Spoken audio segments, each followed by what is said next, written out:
Ya.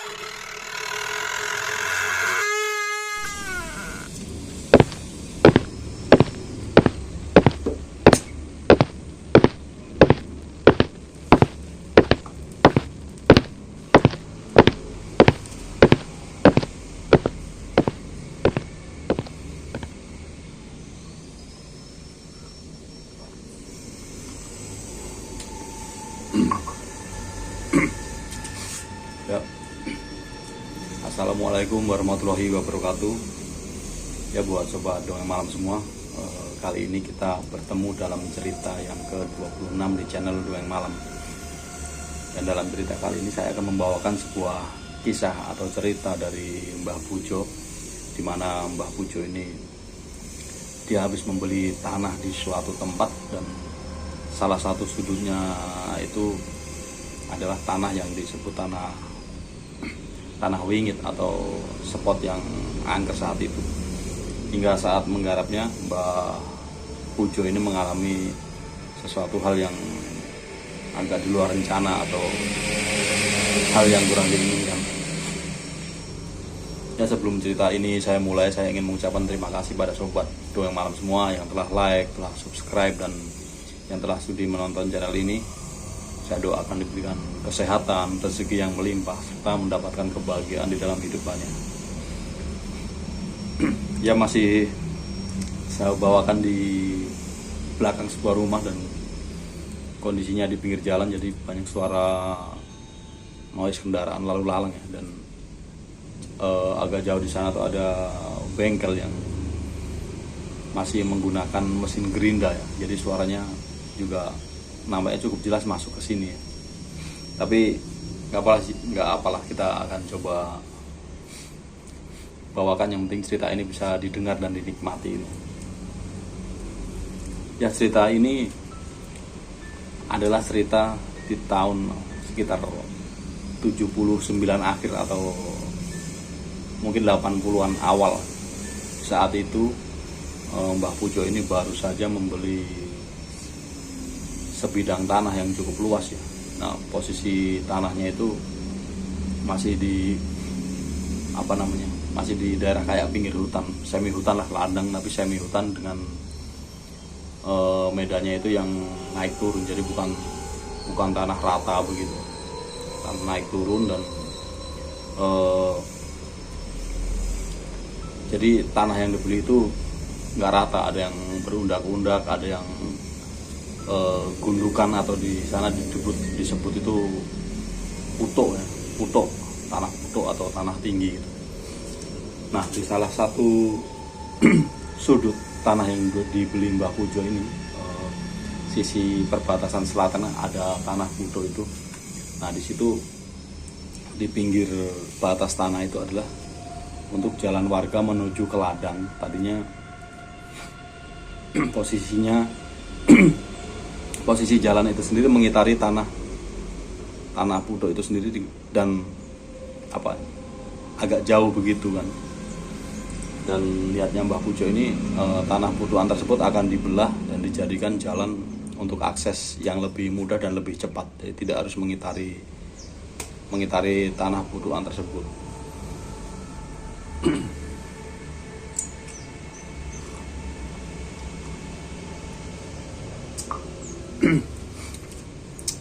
Nah, dan di titik itulah sebenarnya oleh warga setempat atau orang yang sering lewat pada titik tersebut itu termasuk spot yang menurut mereka adalah wingit atau angker gitu. Nah, karena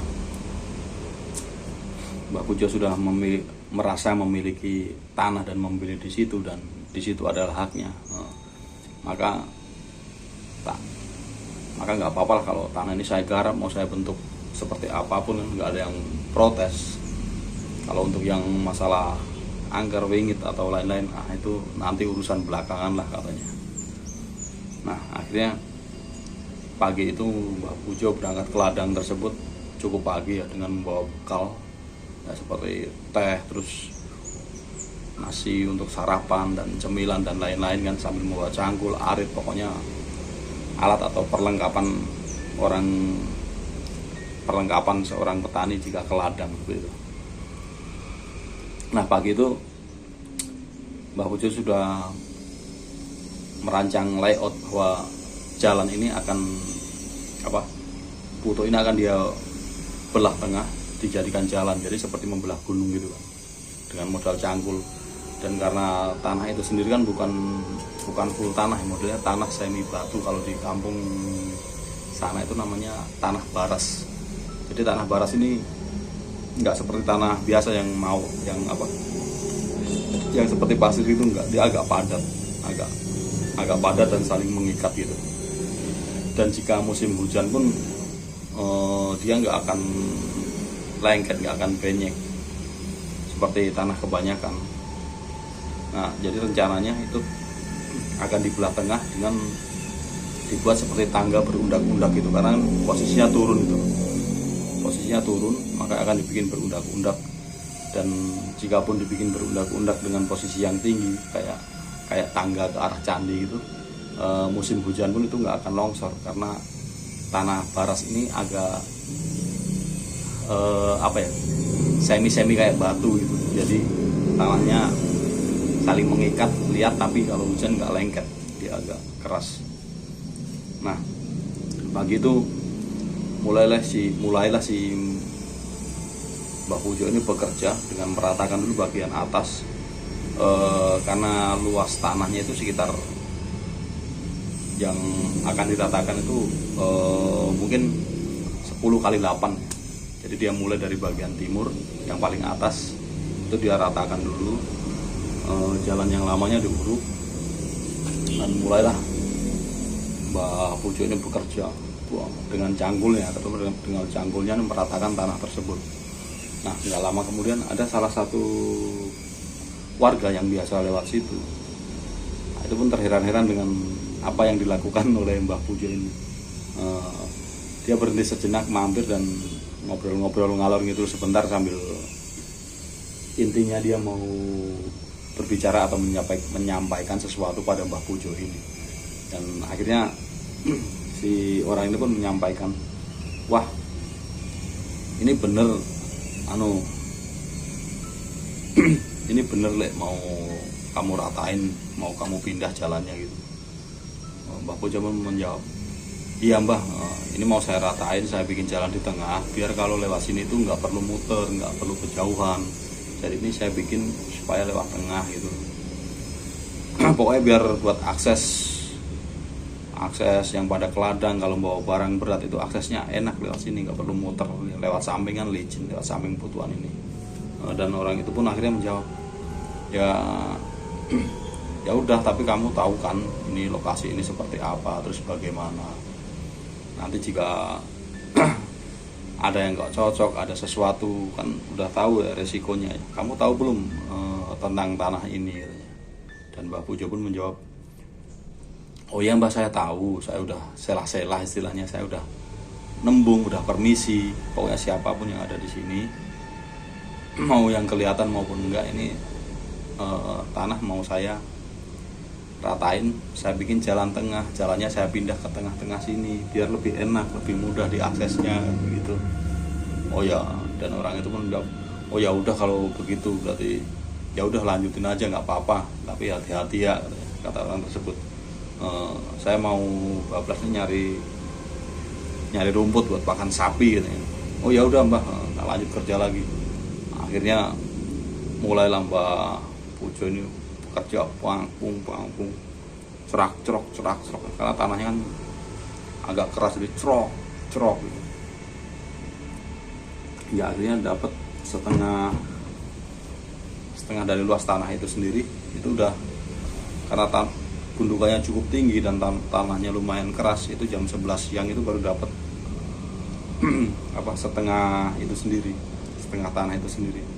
Nah, dan pada sekitar jam 11 siang, saat dia meratakan tanah itu kan, tanah barat kan keras dan rata gitu, jadi nggak ada rongga-rongga gitu. Nah tiba-tiba pas Mbah Pujo ini sedang mencangkul, mengarahkan cangkulnya ke tanah. Dari situ bukan keluar sih, ada sebuah benda panjang warnanya hitam putih belang-belang itu lompat ke atas, posisi tegak, lompat ke atas, ya suas gitu kan, jas, terus jatuh ke sebelah barat. Nah di barat itu ke bawah gitu ya gundukan, karena kaget pas habis nyangkul langsung keluar itu. Akhirnya dengan refleks Mbak Pujo ini mengejar ke arah barat itu untuk melihat ke sisi bawah yang jatuh itu apa. Dan ternyata yang setelah itu lompat ke atas benda panjang belang-belang itu hitam putih itu lompat ke atas, akhirnya turun dan mendarat di tanah, tapi di bawah tuh pok, nggak taunya itu adalah seekor ular. Nah kalau di Jawa itu warna hitam belang putih itu adalah ular weling, di mana ular weling ini memiliki bisa yang cukup mematikan. Dan di satu sisi seseorang yang tergigit oleh ular weling ini kemungkinan selamatnya cukup sedikit ya. Dan orang yang digigit oleh ular weling ini sendiri menurut Mbah Pujo adalah orang yang memang sudah takdirnya harus memang orang pilihan yang mendapati apesnya untuk digigit ular itu. Karena dari filosofi Jawa itu weling itu adalah sebuah pesan. Jadi jika digigit ular weling ini adalah sebuah pesan atau takdir gitu. Jadi kemungkinan hidupnya atau selamatnya itu sedikit, karena bisanya kan cukup mematikan itu, karena merusak organ. Dan ular itu berjalan masuk ke semak-semak dan menghilang. Dan akhirnya Mbak Pujo balik lagi ke tempat dia mencakul, dia dicari di situ, ini ular keluarnya dari mana.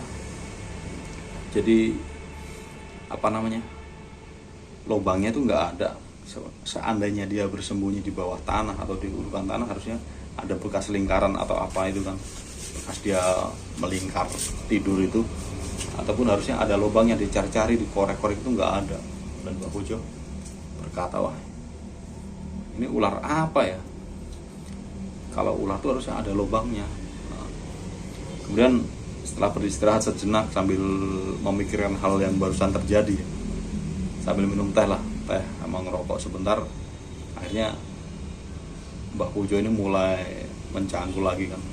Kali ini meratakan yang ke arah barat, ke hampir sisi tebing itu, tebing dari pucuk tersebut.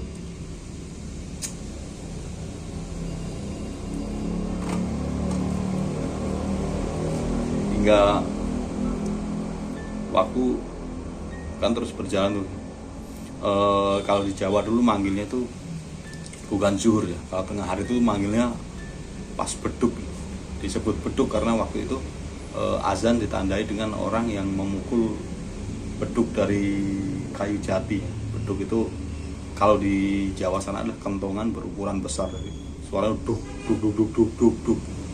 Nah menjelang, dan beduk sendiri di Jawa sana pertanda bahwa semua orang itu harus menghentikan aktivitasnya, dan kebanyakan harus segera mengambil wudhu untuk melaksanakan sholat zuhur. Nah kira-kira 1/4 jam menjelang beduk itu, karena saking asiknya mencangkul meratakan tanah itu, kembali hal aneh itu terjadi. Sebuah benda yang kali ini agak panjang dan besar itu, pas Mbak Pujo mencangkul ke tanah, kembali terjadi hal yang sama. Benda itu berwarna, pokoknya sekilas itu berwarna merah dan putih, itu melompat dari tanah itu ke arah barat dan jatuh ke bawah yang tanah pucukan itu sendiri. Jatuh ke bawah ke tanah pucukan itu, dan itu berguling-guling kan. Kembali kan Mbak Pujo refleks, ini apa, langsung dia ke atas tebingan itu, dia melihat ke bawah yang benda yang terguling itu, nggak taunya adalah sesosok bayi menurut Mbak Pujo. Jadi itu ada bayi yang dibedong dengan, pokoknya kainnya itu antara putih dan krem gitu kan, yang buat bedong, dan pakai topi orang Jawa. Kalau di Jawa itu untuk bayi zaman dulu namanya ketu ya, pakai topi ini warna merah, dan bayi itu berguling-guling ke bawah masuk ke semak-semak. Nah karena nggak percaya dengan penglihatannya, jadi pastikan lagi sebelum bayi itu kan bergulingnya perlahan-lahan, dung dung dung dung dung gitu kan. Itu dipastikan bahwa benar-benar itu bayi, dan mukanya pun kelihatan muka bayi waktu berguling-guling itu. Akhirnya sama seperti ular waling tadi, bayi itu pun menghilang masuk ke semak-semak itu sendiri. Dan karena mendapati kejadian yang aneh lagi, akhirnya Mbah Pujo ini beristirahat, dan dia melihat matahari sudah tegak di atas. Karena waktu itu zaman segitu tuh jam tangan tuh masih langka dan mahal, boro-boro jam tangan, pakaian aja yang dipakai istilahnya yang dimiliki hanya beberapa setel saja kan. Enggak. Akhirnya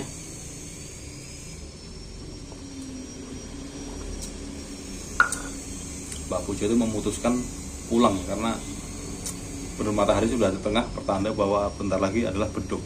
Nah, ketika pulang semua barang-barang canggul, arit apa tuh ditinggal semua di situ, dipinggirin lah, dirapiin, dipinggirin, karena niatnya nanti setelah sholat zuhur, setelah istirahat jam 1-an akan kembali melanjutkan menggarap tanah butuhan tersebut ya. Berjalanlah akhirnya Mbah Pujo ini berjalan pulang menuju rumahnya itu yang berjarak sekitar mungkin 800-an meter ya, 1 kilo kurang lah dari rumahnya, dan itu pun melalui jalan menanjak kemudian menurun menuju ke rumahnya itu. Nah, dari kejauhan tuh sekitar 300 meter kan kebonan gitu ya, kebonan banyak pohon-pohonan itu. Mbah Pujo ini mendengar suara ribut-ribut dari rumahnya, ada yang jeritan, ada yang tangisan, ada yang teriak. Ini ada apa di rumah? Terus ada suara tangisan anak pertamanya itu kan, nangis kayak anak 3 tahun, 2 tahun, 3 tahun rewel gitu lah, nangis apa sih, teriak-teriak gitu, nangis kenceng lah, nangis kejer gitu. Dari kejauhan terdengar gitu kan. Akhirnya pas sampai depan rumah kan, waktu itu bukan assalamualaikum kula nuwun, masih pakai kula nuwun, yang kula nuwun. Nah, kemudian di rumahnya itu ada mertua laki-laki, mertua perempuan, dan istri dari Mbah Pujo itu sendiri kan. Nah, mereka pada menyambut, wah iki anakmu piye iki? Nah, yang mertuanya itu, wah anakmu piye iki gitu. Ngamuk kap mau, tempat tidurnya diobrak-abrik katanya. Loh kenapa tau kenapa? Pas masuk dilihat, jadi si anaknya Mbah Pujo ini yang masih berusia 3 atau 4 tahun ini kan waktu itu tidurnya masih di tempat tidur zaman dulu yang dari besi. Terus yang dari besi itu bagian kepala sama bagian kaki ada apa sih namanya, ada kayak tiangnya gitu, kayak gapura gitulah. Nah, di atasnya ada itu lagi kayak roof rack kalau sekarang. Nah, itu buat tempat kelambu itu, yang pokoknya tempat tidur besi warnanya hijau, catnya hijau itu, yang muat 2 kasur yang bisa dipasang kelambu. Pokoknya tempat tidur zaman dulu itu kan pakai kasur 2. Nah, ternyata si anak ini kan, anaknya perempuan, sambil nangis sambil ngamuk itu, ini ngacak-ngacak tempat tidur itu sendiri. Dari kelambunya ditarik, udah acak-acakan lah, udah robek gini kan. Bantal itu udah berhamburan kemana-mana, dan kasurnya itu udah dibolak-balik, diseret, ada yang pokoknya bener-bener diacak-acak tuh. Kasur kan 2. Nah, kasur yang satu udah jatuh ke bawah, yang satunya lagi ditarik-tarik, udah arahnya udah nggak karuan gitu. Nah, di bawah apa namanya, dasar tempat tidur kan ada palangan-palangan kayu gitu ya, buat tambahan biar kuat, biar nggak melengkung. Kalau ngandelin apa penyangga bawaannya kan tipis ya, jadi pada melengkung. Nah, itu kayu-kayunya itu diacak-acak katanya.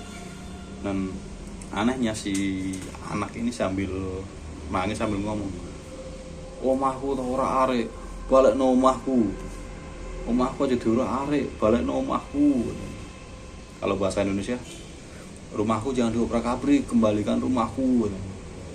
Kembalikan rumahku, jangan diobrak-abrik, aku mau di sana.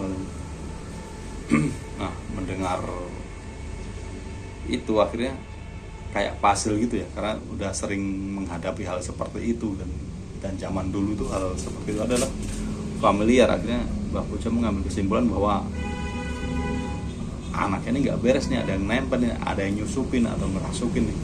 Langsung kan cek, dihubungkan dengan kejadian tadi waktu dia mencangkul di tanah Pudo tadi kan. Oh iya, berarti ini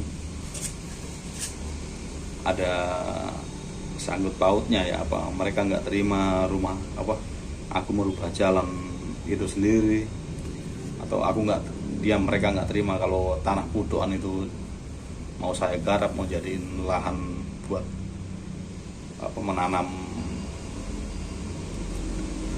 untuk menanam pertanian lah, untuk ditanemin tanaman gitu intinya.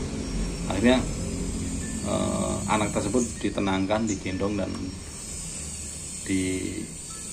dibacakanlah sesuatu yang Mbah Pujo ini bisa, yang Mbah Pujo ini ketahui. Ada diminumin air dan anak itu sudah tenang. Setelah sudah tenang tertidur, barulah tempat tidurnya kan diberesin tuh sama ibunya, beresin, dirapiin lagi, dan setelah itu Mbah Pujo istirahat sebentar, makan, sholat, kemudian menjelang jam 1 itu kembali menuju ke tanah Pudoan tersebut. Setelah memastikan bahwa kondisi di rumah sudah aman dan anaknya ini udah tidur, udah nggak ngamuk lagi kan. Dan mertuanya pun sempat bertanya, apa yang terjadi, kamu di sana nggarap apa kan? Setelah diceritakan gini-gini ya mertuanya gini, wah kamu itu orang yang terlalu berani kan, kamu tuh terlalu nekat, terlalu berani, terlalu ambil resiko. Orang dari dulu sampai sekarang tuh nggak ada yang berani nyentuh tanah itu, nggak, apalagi mau mindah jalan. Orang digarap aja enggak, orang paling kan dibersihin doang, kalau dicangkul aja enggak, digarap aja enggak pernah. Emang tanah itu tanah spesial katanya kan. Akhirnya ya udah nggak apa-apa, melihat saya baik kok, ya udah kalau gitu hati-hati ya teman-teman, nggak usah terlalu aneh-aneh lah di sini, apalagi baru kan tanah di sana kan baru beli, belum tahu ininya seperti apa ya. Ya udah nggak apa-apa katanya. Ya udah siang itu berangkatlah kembali Mbah Pujo ke tanah Pudo tersebut. Nah, sampai di situ nggak langsung bekerja. Di situ seolah-olah Mbah Pujo tuh ngajak komunikasi dengan yang ada di situ siapa. Intinya beginilah, siapapun yang ada di sini, penghuni di sini yang kelihatan maupun enggak, saya mohon permisi, saya mohon maaf. Ini tanah akan saya perbaiki posisinya, jalan di samping mau saya pindah ke tengah sini biar aksesnya lebih mudah bagi yang lewat, lebih mudah bagi saya, dan lebih mudah bagi orang yang membawa barang bawaan dari bawah untuk naik ke atas, jadi supaya lebih enak. Jadi istilahnya aku ora ganggu gawe karo kowe aja ganggu gawe karo aku. Jadi kamu jangan mengganggu saya dan saya nggak akan mengganggu kalian. Saling berdampingan aja, saling berdampingan dan jangan saling mengganggu. Nah, setelah nembung ya, atau setelah ngomong seperti itu, Mbak Pujo kembali akan bekerja, dan terakhir dia bilang, iki aku harus nyambut gawe, ojo ganggu gawe, sesinisian yo katanya.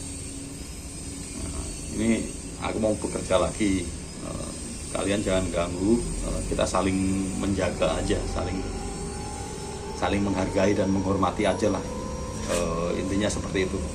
Enggak, akhirnya pekerjaan itu karena nggak kelar sehari, itu kelar membuat jalan baru, memudah jalan itu, dan meratakan tanah itu sekitar 5 hari baru kelar. Dan alhamdulillah siang itu sampai sore, sampai hari pertama, kedua, ketiga, sampai jalanan itu selesai dan Puto itu menjadi rata, itu udah nggak ada kendala apa-apa, dan anaknya yang di rumah tuh udah nggak ngamuk lagi seperti kemarin. Udah pokoknya siang itu udah kelar semuanya, sampai hari berikutnya udah nggak ada apa-apa, udah normal. Nah, intinya ternyata pagi itu Mbah Pujo itu main kerja aja, dia lupa nggak jawab, istilahnya nggak nembung atau nggak permisi sama yang ada di situ, yang menurut orang-orang bahwa itu adalah spot yang bingit atau tempat atau tanah yang angker, istilahnya ada penunggunya lah gitu. Nah, itu keyakinan orang zaman dulu ya, itu tahun 80-an. Nah, untuk menjaga hal-hal yang tak diinginkan, Mbah Pujo ini menyisakan satu gundukan tanah yang paling barat tadi, itu nggak ditatain dan juga nggak ditanamin apa-apa, jadi dibiarkan gundul aja, cuma ditumbuhi oleh tanaman liar. Yang tumbuh di situ ya cuma pohon-pohon liar yang nggak sengaja numbuk, bukan yang sengaja ditanam. Itu di satu sisi untuk menghormati atau menghargai eksistensi mereka, karena mau nggak mau mereka kan juga harus berdampingan, mereka juga harus hidup di situ ya, berdampingan lah, jangan saling mengganggu. Kalau memang tempat mereka di sini ya biarkan mereka di sini, saya nggak akan ganggu dan mereka supaya nggak akan ganggu kita. Dan selang beberapa tahun di tempat itu terjadi kejadian yang sebenarnya unik juga sih. Ada simbah-simbah yang ingin kondangan ke suatu hajatan. Nah, kebetulan desanya kan di sebelah barat sana, dan untuk menuju ke tempat hajatan itu melewati tanah Putuk tadi kan. Nah, simbah itu ternyata berangkat pagi, nah akan menuju ke desa sebelah desanya Mbah Pujo ini ada hajatan. Nah, dari pagi simbah itu muter-muter di sekitaran Putuk itu aja kan. Nah, itu ketahuannya pas sudah sekitar jam 10 siang. Jam 10 siang saatnya neneknya Mbah Pujo ini menuju ke ladang tersebut, mau nyari pakan sapi lah istilahnya. Itu melihat orang tuh muterin kan, Putuk kan tinggi tuh ya, jadi muterin sini, jadi dia nggak lewat jalan tengah yang baru dibuat itu, enggak, dia muter kan agak jauh tuh, jadi sekali putaran itu bisa 15 menit, ntar ketutupan tanah Putuk itu sendiri, ntar nongol lagi, itu muter situ aja kan. Karena merasa aneh sih mbahnya ini, neneknya Mbah Pujo ini datang situ nemuin, "Mbah, sampean tak yang pundi ki, ajeng tempundi kok mubeng-mubeng nang mriki mawon." Jadi katanya, "Mbah, sampean orang mana, terus mau kemana kok? Dari tadi saya lihat muter-muter di sini." "Oh enggak, saya itu mau kondangan ke sana loh, yang ada suara tip itu." Nah, zaman dulu kan kalau ada orang hajatan manggilnya tip ya, yang pakai toa itu. Kalau sekarang kan sound system. "Oh, niku dalannya lewat mriki, sampean mriki terus munggah lurus mawon." Nah iya udah, lah nggih kat wau kula niku lewat mriki kok mboten saged mubeng mawon. Jadi gini, Mbah kalau mau ke arah hajatan itu yang ada suara toa atau sound system itu tinggal naik ke sini lurus ke sono katanya. Nah, si mbahnya ini bilang, "Iya dari tadi saya itu mau ke situ, tapi nggak bisa, saya cuma muter sini aja. Asal udah ke arah sono, tahu-tahu muter nyampe sini aja terus dari tadi." Jadi simbahnya itu sekitar 3 jam dia dikerjain di situ, muter-muter di situ aja. Hingga akhirnya ketemu si neneknya Mbah Pujo ini dan diarahkan ke rute yang benar kan. Ya akhirnya ya sudah, kejadian seperti itu jadi hal biasa di situ. Cuman itu masih di bawah tahun 90 ya. Pas udah tahun 90-an ke sini udah jarang sekali terjadi seperti itu ya, karena eksistensi mereka tuh udah mulai, intensitasnya mulai berkurang dan nggak seintens zaman dahulu, karena faktor perkembangan zaman juga mungkin.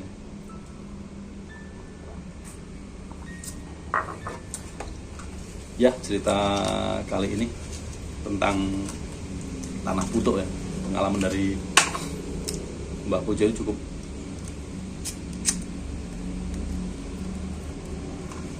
sampai di sini ya. Semoga memberi pengalaman atau memberikan nostalgia bagi generasi lawas ya, generasi 80-an, dan memberi hiburan bagi sobat dongeng malam semua. Dan bagi sobat dongeng malam yang mempunyai pengalaman mistis atau cerita horor dan ingin diceritakan kembali di channel ini, bisa dikirimkan dalam format teks maupun audio ke jackminator@gmail.com. Barangkali ingin menjadikan ceritanya sebagai pengingat atau sebagai kenangan atau membagikan pengalamannya yang mungkin bermanfaat untuk orang lain kan, bisa ya kirim ke channel Dongeng Malam ini. Ya, cerita kali ini cukup sampai di sini dulu. Insya Allah kita akan bertemu dalam cerita horor selanjutnya di channel Dongeng Malam. Kembali saya ucapkan terima kasih pada sobat semua yang sudah like, sudah subscribe, dan sudah menonton video dari channel Dongeng Malam. Saya doakan diberikan kesehatan, rezeki yang melimpah, serta mendapatkan kebaikan di dalam hidupnya. Ya, terima kasih. Wassalamualaikum warahmatullahi wabarakatuh. Salam Dongeng Malam.